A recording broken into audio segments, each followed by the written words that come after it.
Bonjour, on se retrouve aujourd'hui pour créer un slider avec le constructeur de page Divi pour WordPress. Pour rappel, Divi permet donc de créer des pages internet très facilement, visuellement, et ça s'adapte aux débutants comme aux plus confirmés. Donc c'est vraiment un très bon outil pour créer des sites internet.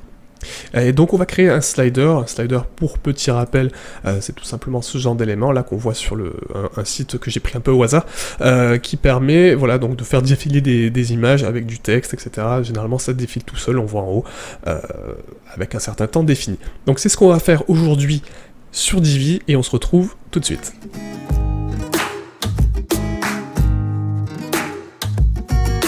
Nous revoici du coup sur une nouvelle page que je viens de créer qui s'appelle Slider. Ça va être vraiment pour cet exemple-ci, on va créer que cet élément. Donc je vais démarrer le générateur Divi qui va nous envoyer directement sur la page en visuel et on va pouvoir ajouter tous les éléments que l'on souhaite.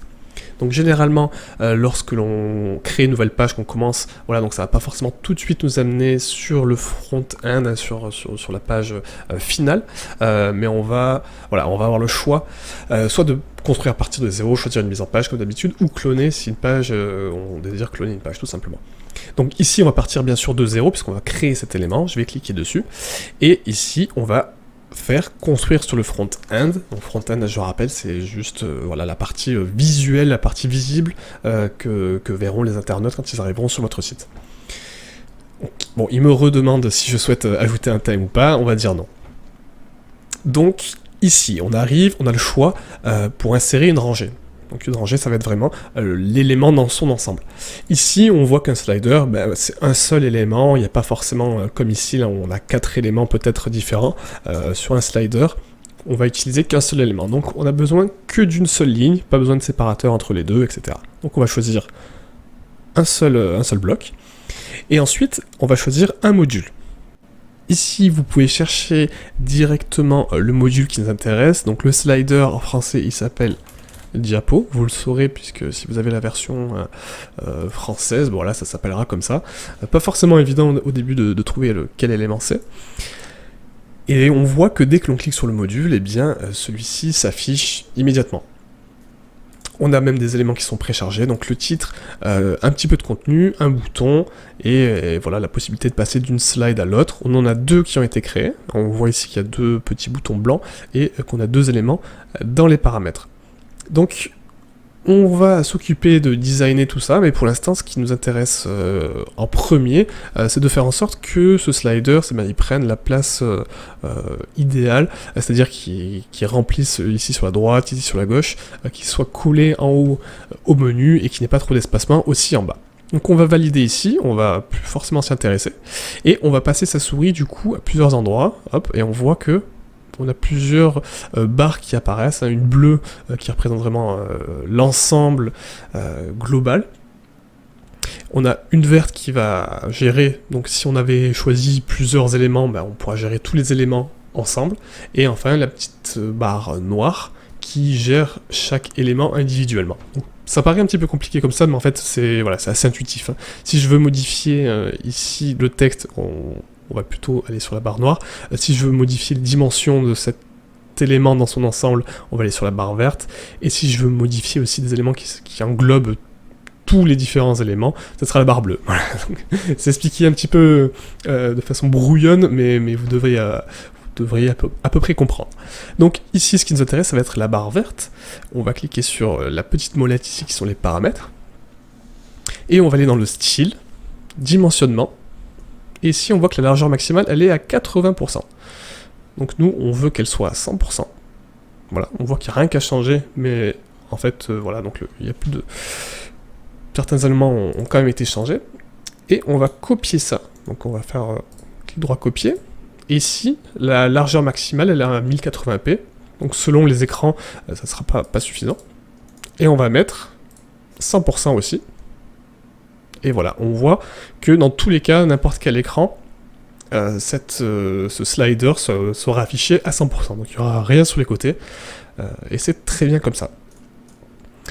Ensuite, on peut aller voir dans la partie espacement aussi. On va faire 2-3 modifications.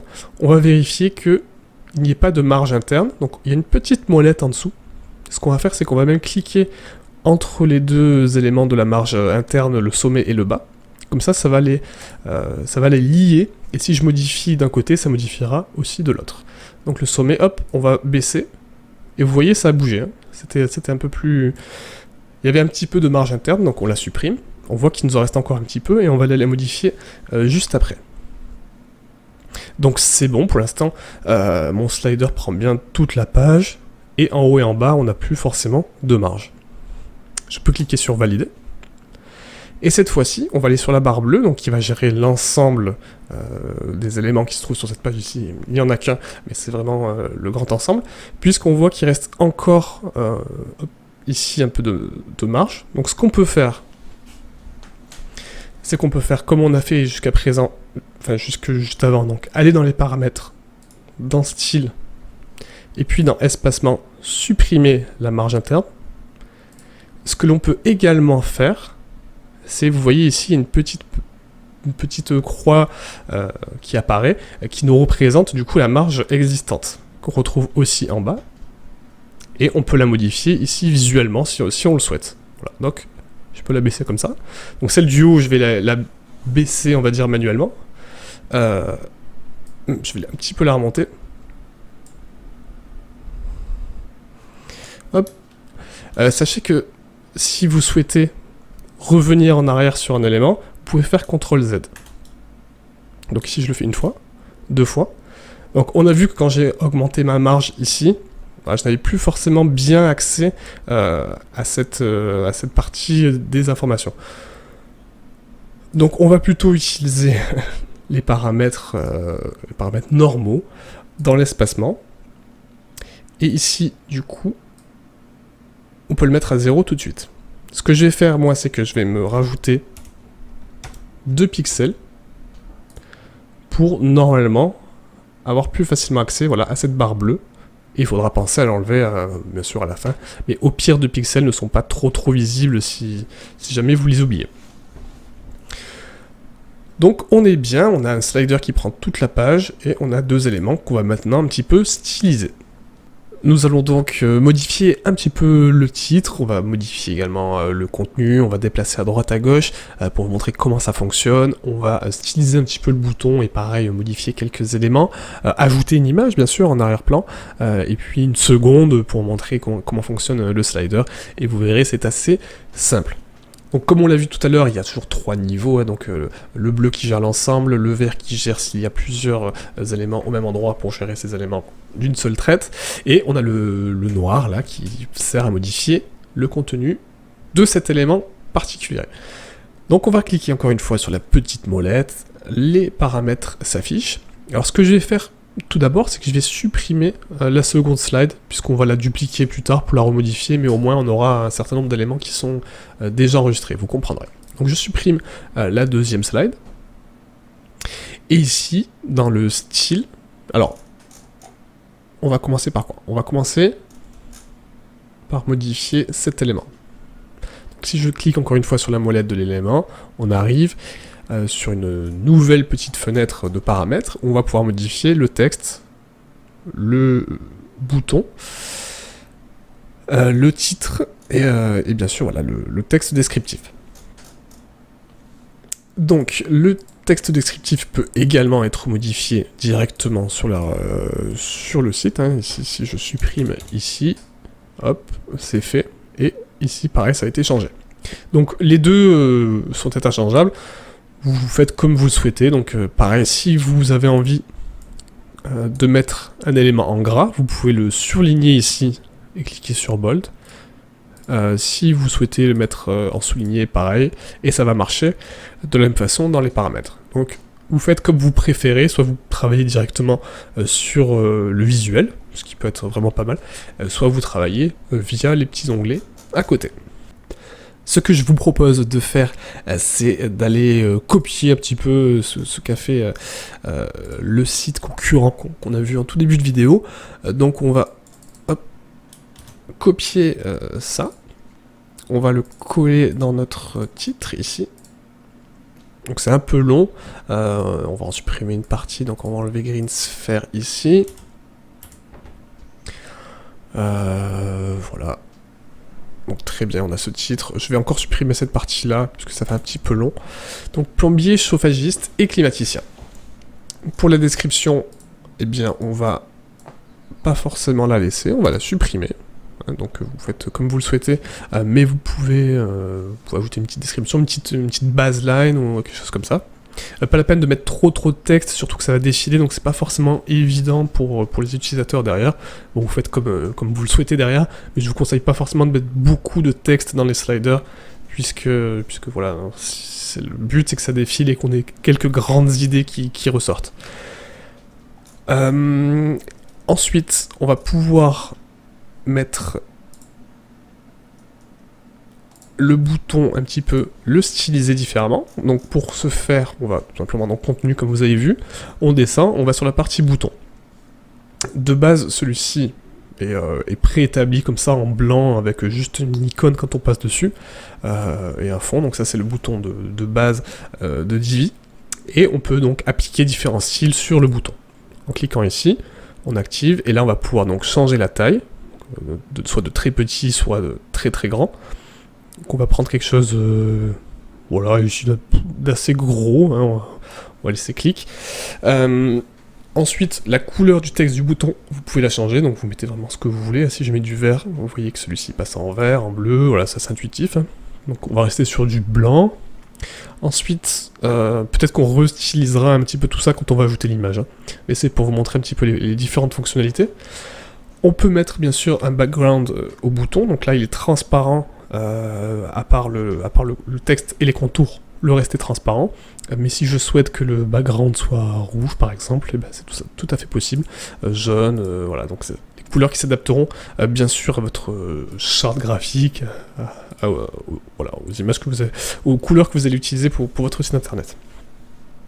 Donc on va partir sur un bleu pas trop agressif, hein, tout simplement pour la suite. Il est possible bien sûr de changer la taille de la bordure, là, donc on voit qu'il y a une petite bordure blanche, on peut lui ajouter un petit peu plus, hein, donc la 13. Hop. On peut, donc ici, vous allez voir, ça va arrondir les contours.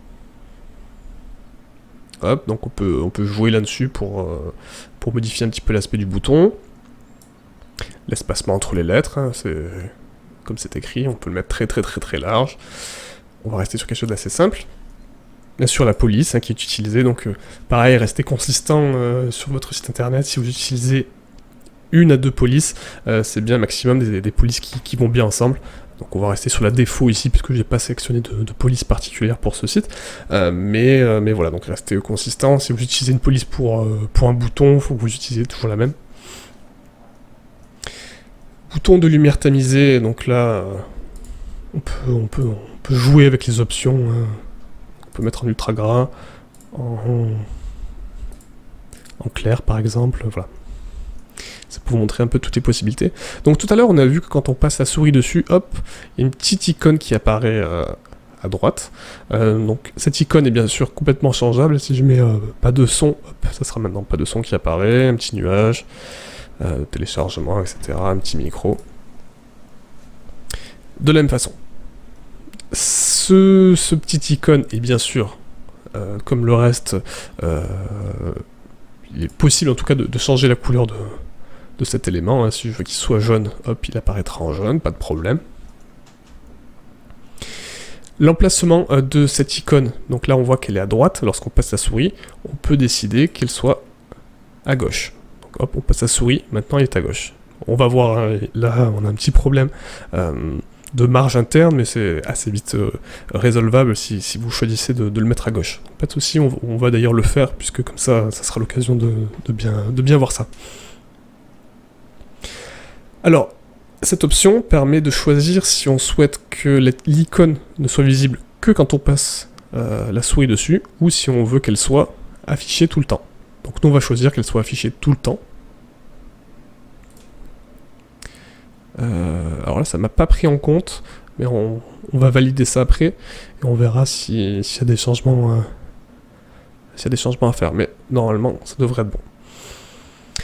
Et là, du coup, on a les options de marge. Donc c'est ce que je vous expliquais, la marge interne. ici est un peu faible, et c'est du coup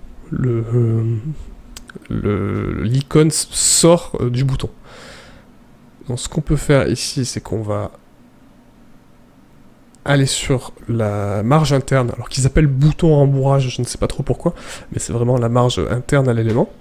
Donc on va aller à gauche, et on va l'augmenter un petit peu avec la petite molette là. Hop, hop, hop, hop, hop, hop, hop, hop.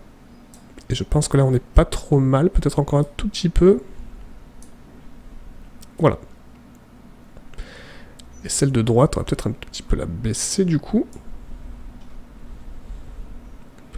Voilà, donc on a quelque chose comme ça. À vous de jouer comme vous le souhaitez. Là, c'est vraiment pour vous montrer toutes les fonctionnalités différentes. On peut ajouter une ombre. Vous voyez, hop, ça ajoute une petite ombre au bouton derrière. Donc, pareil à tester pour voir si ça convient au design global du site. On peut même mettre des ombres internes. Et voilà pour les options du bouton. Alors moi, j'ai juste un petit problème ici. Ah ben voilà. Donc l'option était peut-être déjà enclenchée, je l'ai désenclenchée, je ne sais pas. Mais voilà, donc on peut faire en sorte que l'icône soit toujours affichée ou faire en sorte qu'elle s'affiche simplement lorsque l'on passe la souris dessus. Voilà, j'ai remis le design d'origine et puis on va retravailler ça et on va surtout ajouter des images. Alors on reclique encore une fois pareil sur la modification de l'élément. Alors ici, on a tout qui est centré, alors ça peut plaire, ça peut ne pas plaire. On va essayer déjà de le mettre complètement à gauche. Donc ce qu'on peut faire, c'est aller du coup dans les paramètres de cette slide-ci. Et puis dans le style, on va pouvoir aller dans texte et définir l'alignement du texte. Donc je peux le mettre centré, c'est comme il est actuellement, je peux le mettre à droite. Donc hop, on voit que tout a été mis à droite. Pas forcément très joli là avec le contenu, mais on va voir ça derrière. Je peux voilà, le mettre aligné en partant de la gauche sans problème, ou complètement à gauche. On va choisir de le mettre complètement à gauche pour l'instant. Et puis on voit tout simplement que ce n'est pas très esthétique ici. Là on a les lignes qui sont très longues, etc. Ce qu'on va faire, c'est qu'on va tout simplement un tout petit peu modifier le texte. Même tout à l'heure j'avais proposé complètement d'enlever le texte, donc c'est peut-être ce qu'on va faire. Hop, on va enlever le texte ici. Je vais reprendre peut-être ce qui était noté ici, donc un titre et... ah mince, j'ai cliqué dessus. Bon, peu importe. Hop, on va copier cette partie là et on va remettre un titre un peu plus intéressant ici, donc avec CTRL A, CTRL V, parce que vous ne voyez pas forcément ce que je fais. Voilà, donc le titre est assez long aussi. On va juste mettre pause et l'entretien de chauffe-eau électrique. Voilà, donc c'est vraiment pour de l'exemple de toute façon. Donc on va garder ce bouton-ci et on va le changer par devis.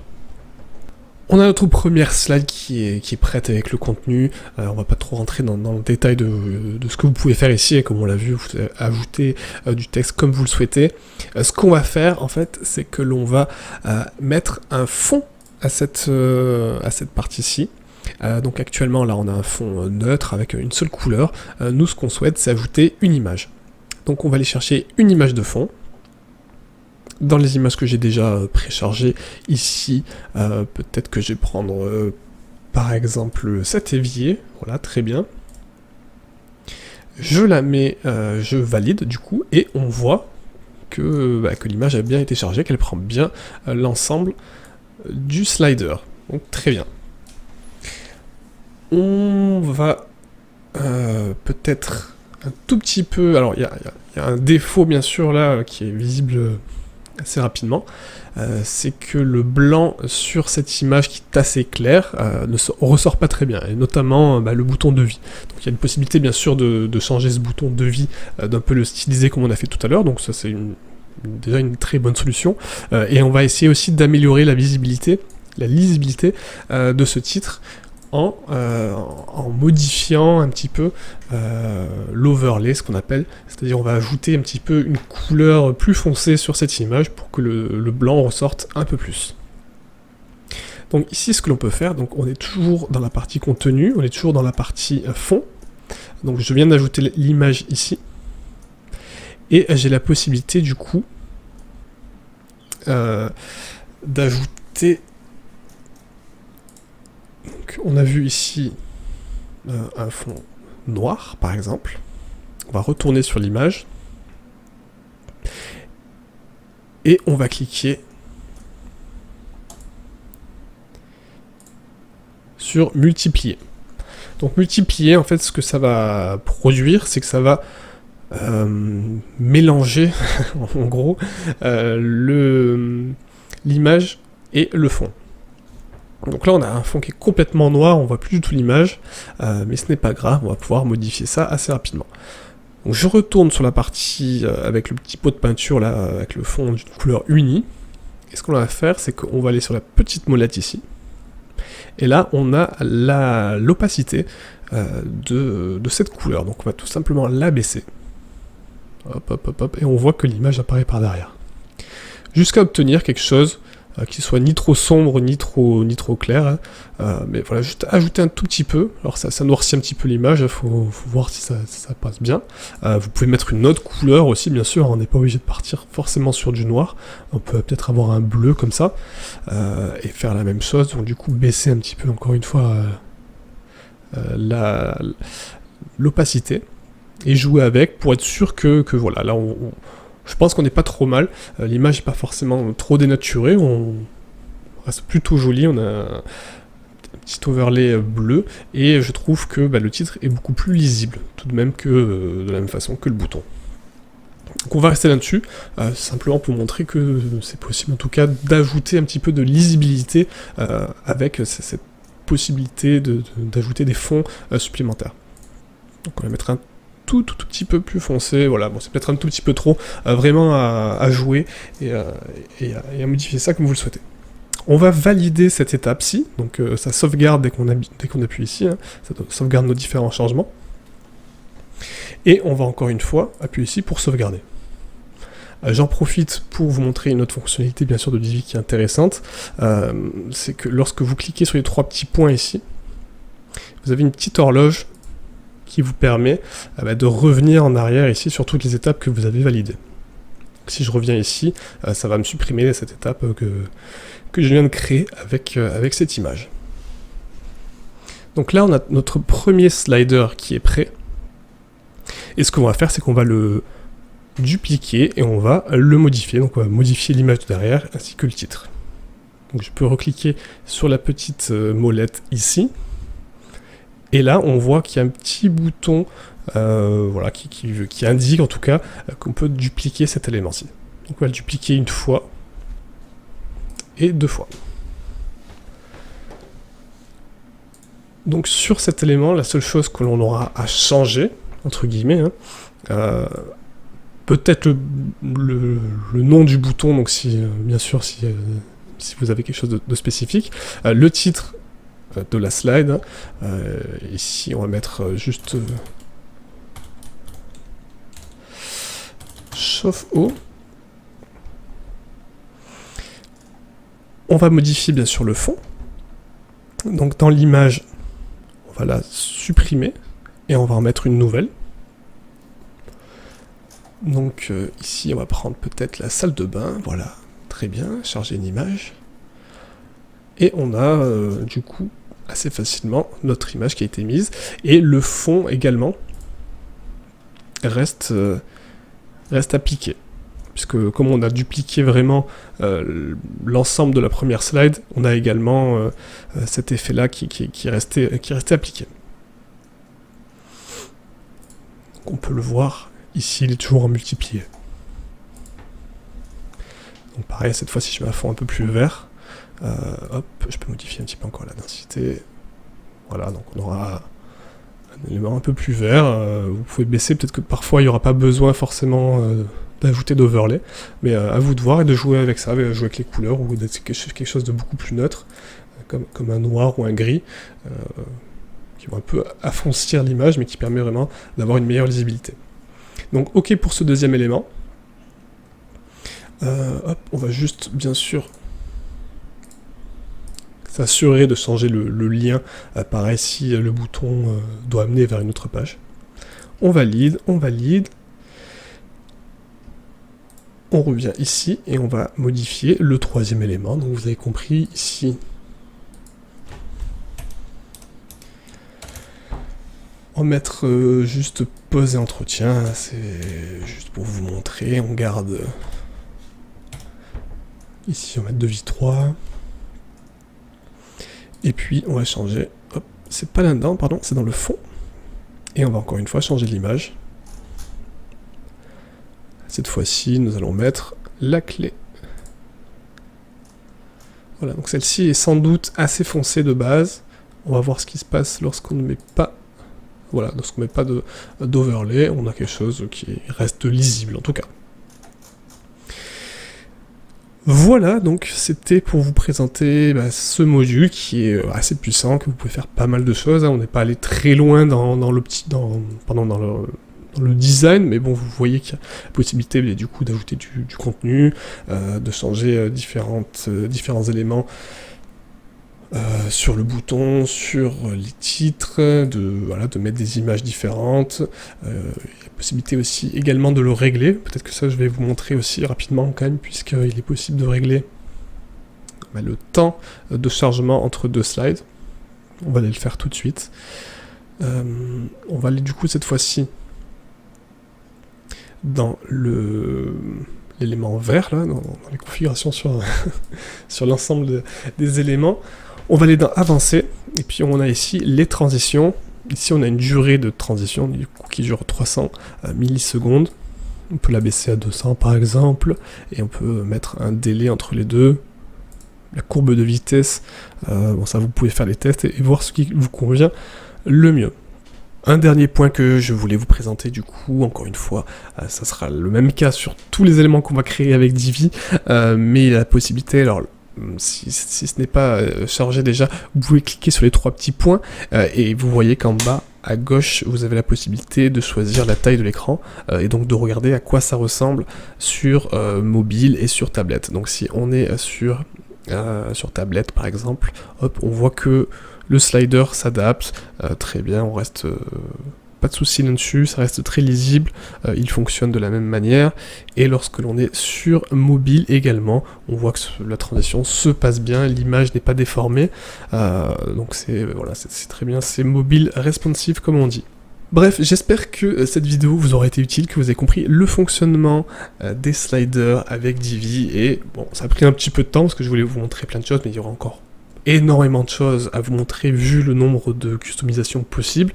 Mais vous voyez que finalement c'est assez simple, vous créez votre première slide, vous l'agencez un petit peu comme vous le souhaitez, et puis vous la dupliquez par exemple, et vous changez simplement les images et les liens.